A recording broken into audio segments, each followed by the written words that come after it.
नमस्कार. मालिकेच्या आजच्या भागामध्ये आपल्याला पाहायला मिळणार आहे अरुंधती खूप डिस्टर्ब झालेली आहे, पण तरीही शांतपणे ती प्रत्येक गोष्टीचा विचार करत आहे. ती विचार करून ठरवत आहे की नक्की काय झालेलं आहे, हे कसं होऊ शकलं, आपल्या किचनमध्ये झुरळ कुठून आलं. तिला दाट संशय तर अभिवरच आहे.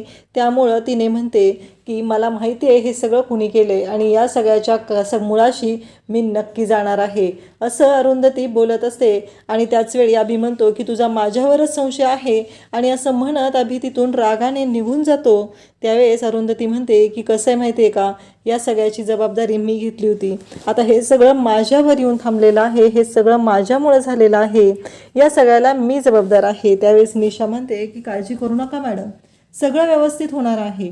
त्यावरती अरुंधती म्हणते हो बरोबर आहे, पण मला मिहिरने खूपच विश्वासाने ही जबाबदारी दिलेली होती आणि हे सगळं काय होऊन बसलंय, असा विचार अरुंधती करू लागलेली आहे. त्यावरती तिला मिहिकाने सांगितलेलं आहे की मॅडम काळजी करू नका.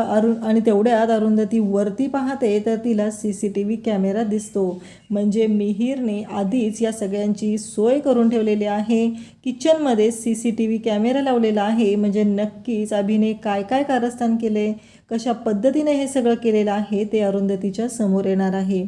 तर इकडे अभिला सर्वजण सांगत असतात की एवढ्या लवकर तुम्ही घेऊन जाऊ नका, अरुंधती मॅमने आम्हाला सांगितलेलं आहे काहीही झालं तरी तुम्ही ही डिश सर्व करू नका. मग तुम्ही काय ऐकत नाही अभि सर, आमचं ऐका अभि सर, असं सगळेजण सांगत आहेत. त्याचबरोबर अभि मात्र ऐकत नसतो आणि तो तसाच ट्रे घेऊन जातो. अरुंधती लगेच मिहिरचा फोन चालू असतो. मिहिरला म्हणते की थांब 2 मिनटं, आणि मिहिरचा फोन ठेवते आणि किचनमध्ये येते. तोपर्यंत इकडे अभिने पूर्ण डिश सर्व करायला सुरुवात केलेली असते आणि तो सांगत असतो ही आमच्या हॉटेलची स्पेशालिटी आहे. तर लगेचच मिहिका जी बाहेर आलेली आहे चेकिंग करण्यासाठी, तिने म्हणते की आत्ता मला कोणती डिश मी टेस्ट केली पाहिजे असं तुम्हाला वाटतं, अरुंधती मॅम कुठे आहेत. तेवढ्यात तो म्हणतो की हां आई येतच आहे. अरुंधती धावतच बाहेर येते आणि ती म्हणते की तुम्ही ना पाटवडी रस्सा नक्की ट्राय करा, तुम्हाला ती आवडेल. कारण पाटवडी रस्सा ही डिश आशुतोषच्या आवडीची आहे. अरुंधती खूप प्रेमाने आशुतोषसाठी बनवायचे आणि आशुतोषला ती डिश खूपच आवडत होती आणि अरुंधतीने ती डिश आज बनवलेली आहे. आणि त्या मिहिका मॅम ज्या आहेत त्या पाटवडी रस्सा टेस्ट करतात तेव्हा त्या म्हणतात खरंच खूपच छान आहे, अगदी मी आज माझ्या आजीच्या हातची खाल्लेली होती तशी टेस्ट आहे या डिशला, असं त्या अरुंधतीला सांगत असतात. तेव्हा अरुंधती म्हणते हो, कारण या डिश शक्यतो कोणी बनवत नाही, त्यामुळं त्या डिश आम्ही आमच्या हॉटेलमध्ये ठेवत आहे. अभिला मात्र त्याला स्वतःला जे काय करायचं आहे ते त्याने ठरवलेलं असतं आणि त्यामुळंच अभिने आता त्या मॅडमना सांगायला सुरुवात केलेली असते की मॅडम प्लीज तुम्ही ती डिश टेस्ट करा ना, कारण ती डिश खूप छान आहे. आई मसाले भात खूप छान करते आणि मसाले भात आईने बनवलेला असतो तो म्हणजे उत्तमच असतो आणि त्याच्यावरती तुम्ही साजूक तुपाची धार टाका, खरंच तो खूपच छान लागेल, असं तो सांगत असतो.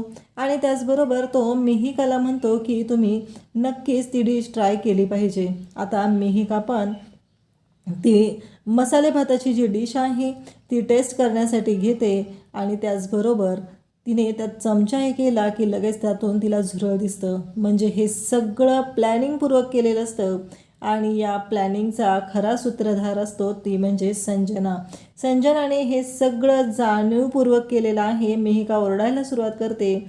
मिहिका म्हणते की अरुंधती मॅम काय आहे तुमच्या प्लेटमध्ये झुरळ येतं. अरुंधतीला खूप मोठा धक्का बसतो, कारण अरुंधतीचं असं म्हणणं असतं की इतके वर्ष 20-22 वर्ष झालं मी किचनमध्ये काम करते, माझ्या जेवणामध्ये मी कधी केस येऊ दिलेला नाही आणि आज हे झुरळ कसं आलेलं आहे हा प्रश्न तिला पडलेला असतो. तेव्हा अरुंधती म्हणते कसं शक्य. तेव्हा मिहिका ओरडायला सुरुवात करते अहो शक्य कसं, म्हणजे इथे बघा तुम्ही भाताच्या प्लेटमध्ये झुरळ निघलेलं आहे आणि तुम्ही मलाच का विचारताय हे कसं शक्य आहे. मग कोणाला विचारू, कारण याच्यात झुरळ निघलेला आहे आणि तुम्ही असं काय बोलताय. अरुंधतीलाच ती बोलायला सुरुवात करते. अरुंधती म्हणते अहो शक्यच नाही आहे, मी खूप काळजी घेते. तेव्हा मिहिका म्हणत असते मिहिर सरांनी सांगितलं होतं आमच्याकडे ऑथेंटिक जेवणाबरोबर हायजेनिकही सांभाळलं जातं, पण इथे तर मला ते काही दिसत नाही. आणि आता रेस्टॉरंटमध्ये आलेले बाकीचे लोकही घाबरल्यासारखे पाहू लागलेले असतात. सगळ्यांनाच अगदी कळायचं बंद झालेलं असतं हे सगळं काय होऊन बसलंय हा प्रश्न सगळ्यांना पडलेला असतो. आणि सगळेजण पाहत असतात. त्याचबरोबर मॅनेजर सर्वजण तिथं असतात. सगळ्यांना कळत नाही की हे सगळं काय होत आहे. त्याचबरोबर सगळेजण त्या गोष्टींकडे लक्ष देत आहेत आणि आता या सगळ्या गोष्टीची मी न्यूज करणार आहे आणि त्याचबरोबर इकडे तुमची कंप्लेंट ही केली जाणार आहे असं अरुंधतीला सांगितलं जात आहे. आणि अरुंधतीला सांगताना इकडे ती म्हणत आहे की बघा, तुमचं रेस्टॉरंट बंदच होणार आहे, कारण हे सगळं तुम्ही जे काही केलेलं आहे त्याची शिक्षा तुम्हाला भोगावीच लागणार आहे. लोकांच्या आरोग्याशी तुम्ही खेळत आहात असं इकडे मिहिका म्हणत आहे.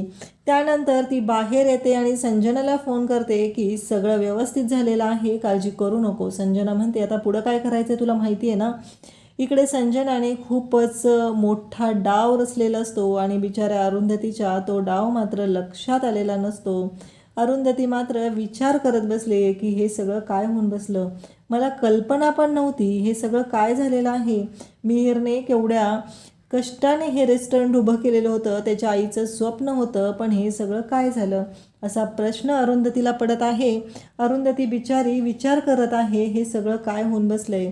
या गोष्टींचा विचार करताना अरुंधतीच्या डोक्यात येतं की म्हणजे हे सगळं कुणी केलं असेल. अरुंधती किचनमध्ये येते आणि म्हणते शक्यच नाही, हे सगळं माझ्या रेस्टॉरंट माझ्या किचनमध्ये निघणं, आजपर्यंत साधा केसही किचनमध्ये निघलेला नाही. तेव्हा अभि म्हणतो आई तू बनवलेल्या जेवणामध्ये झुरळ निघलंय. तेव्हा अरुंधती म्हणते म्हणजे तुला काय म्हणायचं आहे. अरुंधती डायरेक्ट आता अभिकडे मोर्चा वळवते आणि अभिने स्वतःहूनच आता स्वतःच्या पायावरती धोंडा मारून घेतलेला आहे. अरुंधती म्हणते मला एक माहिती आहे की मी जेव्हा फोनवर बोलण्यासाठी गेले तेव्हा कोण कोण किचनमध्ये होतं. मग निशा आणि दीपक सांगू लागतात की अभि सरांनी आम्हाला तिघांनाही बाहेर पाठवलेलं होतं बाहेरचे कस्टमर पाहण्यासाठी आणि अभि सर स्वतः होते. अरुंधती म्हणते मी सांगितलं होतं ना, मी आल्याशिवाय डिश सर्व करायच्या नाहीत, मग मी येण्यापूर्वी त्या डिश सर्व का केल्या. त्यावरती निशा लगेच सांगते की हे पण सगळं अभि सरांनी केलेलं आहे. आम्ही सांगत होतो की नको मॅडम नको मॅडम नको सर, पण ते काय ऐकायला तयार नव्हते. त्यांचं असं म्हणणं होतं की अहो जेवण गार झालं आणि ते परत गरम केलं तर जेवणाची टेस्ट बदलेल. त्याच्यावरती लगेचच अशोक पण सांगतो की हो बरोबरच आहे. आणि ह्या सगळ्या गोष्टी जेव्हा घडत असतात तेव्हा अभिचा हा जो मूर्खपणा आहे तो अरुंधतीच्या समोर चांगलाच आलेला असतो आणि अरुंधती चांगलीच भडकलेली असते. तिला कळून चुकलेलं असतं की हे सगळं कारस्थान करणारा कोण आहे आणि हे सगळं कुणी केलेलं आहे. त्याचबरोबर अरुंधती आता म्हणते की हे बघ अभि, कसं आहे माहिती आहे का, मी प्रत्येक वेळेस तुला समजून घेते आणि आत्ताही मला ना शंका आलीच होती जेव्हा तू म्हणाला ना मी रेस्टॉरंटमध्ये कामाला येणार आहे, पण हे सगळं तुझ्या पाठीमागून कोणीतरी दुसरं करतंय, तुझ्या खांद्यावर बंदूक ठेवून कोणीतरी दुसरी गोळी चालवतंय हे मला चांगलंच माहिती आहे. आणि जर का तू हे केलेलं असशील तर तुला मी सोडणार नाही, एवढं लक्षात ठेव. अभि म्हणतो की आई काय बोलतेस तू, हे तुला माझ्यावर संशय आहे. तेव्हा अरुंधती म्हणते तू जर काही केलं नसतं तर तुझ्यावर संशय घ्यायचा प्रश्नच येत नाही, पण तू जर काही केलं असेल तर मात्र तुझी वाट लागणार आहे, एवढं लक्षात ठेवायचं आहे. एक डॉक्टर आहे आणि तरीही तुला कळत नाही आहे की हायजेनिक काय जपायचं असतं ते, आणि तू हे काय केलेलं आहे तुझ्या लक्षात येते का. अरुंधती मात्र खूप चिडलेली असते. अरुंधती म्हणत असते की नाही, या प्रकरणाच्या मुळापर्यंत मी जाणार आहे आणि मी शोधून काढणार आहे. इकडे आप्पा कांचन सर्वजण असतात तेव्हा कांचन आप्पांना सांगत असते की मी यावेळेस ना गणपतीला नवस बोललेले आहे की 101 मोदकाचा नैवेद्य दाखवेल. तेव्हा आप्पा म्हणतात कांचन तू बनवणार हे नैवेद्य. तेव्हा कांचन म्हणते नाही हो, मी नैवेद्य दाखवणार आहे, मी बनवणार थोडीच आहे, मी कुठं म्हणले मी बनवणार आहे असं कांचन म्हणत असते. तेव्हा आप्पा म्हणतात हो का. तेव्हा कांचन म्हणते की मी अरुंधतीकडनं बनवून घेणार आहे. आप्पा म्हणतात भारी आहे तुझं, पण तुझा अनिरुद्ध असा पण बरा झालेलाच आहे ना, त्याला कुठं काय झालेलं आहे, ठणठणीत आहे तो चांगला. तेव्हा कांचन म्हणते हो ठणठणीत आहे, पण त्याच्यावरती आत्ता जे संकट ओढवलं होतं ते बघ, 100 वर्ष आयुष्य त्याला, आला तो इथं बाहेर असं म्हणत आप्पा सांगत असतात. तेव्हा आप्पा म्हणतात की तुझ्या लक्षात येते का कांचन, अरे अनिरुद्ध मला तुला एक विचारायचं होतं, तू हॉस्पिटलला गेला नाहीस परत चेकअपसाठी, म्हणजे मला कळत नाही आहे की. त्यावेळेस आप्पांना अनिरुद्ध म्हणतो म्हणजे काय म्हणायचं आहे ते तुम्हाला. तेव्हा आप्पा म्हणतात अरे तुला हार्ट अटॅक झाला होता, म्हणजे तुझ्याकडे बघून तर असं काय वाटत नाही आहे, तुला विकनेस वगैरे काही जाणवत नाही आहे. मला ना खरं तर संशयच येतो की तुला हार्ट अटॅक आलाच होता का नव्हता आला, म्हणजे मला कळतच नाही आहे रे ते, असं आप्पा बोलत असतात. त्यावरती अनिरुद्ध म्हणतो की काय आप्पा. तेवढ्यात तिथे अनघा आलेली असते. अनघा म्हणते, बाबा सूप बनवले तुमच्यासाठी, आणून देऊ का आत्ता, का थोड्या वेळाने देऊ गरम करून? तेव्हा अनिरुद्ध म्हणतो की आत्ता नको मला, मी थोड्या वेळाने घेईल, असं तो अनघाला सांगू लागतो. त्यानंतर आपल्याला पाहायला मिळतं अनिरुद्ध मात्र विचार करत आहे आणि तेवढ्यातच तो व्हिडिओ आता सगळीकडे व्हायरल झालेला आहे. जो व्हिडिओ बनवला गेलेला आहे की त्या झुरळ निघलेला आहे त्याचा. आणि मग आता हा जेव्हा व्हिडिओ सगळीकडे व्हायरल झालेला आहे, तो व्हिडिओ पोचलेला आहे तो म्हणजे ईशाकडे. ईशा मग सगळ्यांना धावत येते आणि दाखवू लागते, हे बघा काय झालं आईच्या रेस्टॉरंटमध्ये. हां, आईने हातात घेतले म्हणजे होणारच आहे, तिला समजणारच नाही आहे हे सगळं, ती अशाच पद्धतीनं काम करणार आहे. बघितलं का, भातामध्ये झुरळ निघलेलं आहे. आप्पा अनघा तिथे म्हणतात की शक्यच नाही. अरुंधतीने बनवलेल्या जेवणामध्ये अगदी 20-22 वर्ष झालं आपल्या घरातलं किचन ती सांभाळत आहे. सध्या केसही कोणाच्या पानात निघलेला नाही आणि आज झुरळ शक्यच नाही ते, असं आप्पा ठामपणे सांगत आहे. तेव्हा अनघाही म्हणत आहे की शक्यच नाही हे सगळं होणं. पण अनघाच्या डोक्यात मात्र अभिबद्दल संशय येतो आणि ती विचार करू लागते की म्हणजे नक्कीच काहीतरी वेगळा इथे कारस्थान घडलेलं दिसतंय, हे अनघाच्या लक्षात आलेलं असतं. अनघा विचार करत आहे की या सगळ्यामागं अभि तर नसेल ना, कारण अभिनेच रेस्टॉरंट जॉईन केलेलं होतं, हे सगळं अभिने तर घडून आणलं नसेल ना, असे विचार अनघाच्या डोक्यात येऊ लागलेले आहेत. आणि त्याचबरोबर इकडे अनिरुद्धलाही संशय आलेला आहे, म्हणजे हे सगळं करण्यामागे संजना तर नसणार ना, अशी शंका अनिरुद्धला पण आलेली आहे. आप्पा आणि अनघा ठामपणे म्हणतात. तेव्हा आप्पा म्हणतात, हो ग कांचन, तुला काय वाटतंय? कांचन म्हणते, हो हो बरोबर आहे, मला पण माहिती आहे की अरुंधतीच्या जेवणामध्ये असं काही होणं शक्यच नाही. इकडे आता सगळे कस्टमर आलेले आहेत, ते चिडलेले आहेत. अरुंधती मॅम तुम्ही बाहेर या, बाहेर या असं म्हणत आहे. अरुंधती यांना आता त्यांना फेस करण्यासाठी बाहेर आलेली आहे. आणि अरुंधती बाहेर आल्यानंतर सगळेजण तिला म्हणत आहेत की तुम्ही एवढे चांगले चांगले पदार्थ बनवता म्हणून आम्ही तुमच्या रेस्टॉरंटमध्ये आलेलो आहे, आणि हे सगळं काय होत आहे, हे सगळ्याचा काय अर्थ आहे? उद्या जर या जेवणामध्ये पाल निघाली आणि आमच्या मुलांना काय झालं तर? आज झुरळ निघले, उद्या पाल, या पदार्थांना अर्थ तरी काय आहे? असं म्हणत ते अरुंधतीला बोलत असतात. अभि मात्र या सगळ्याची मजा घेत असतो. त्याला काही करून त्याच्या आईकडून काहीच होत नाही हे तिच्या तोंडून ऐकून घ्यायचं असतं, त्यासाठी हे सगळं चाललेलं असतं. त्यावेळेस आपल्याला पाहायला मिळतं की अरुंधतीला खूप टेन्शन आलेलं आहे.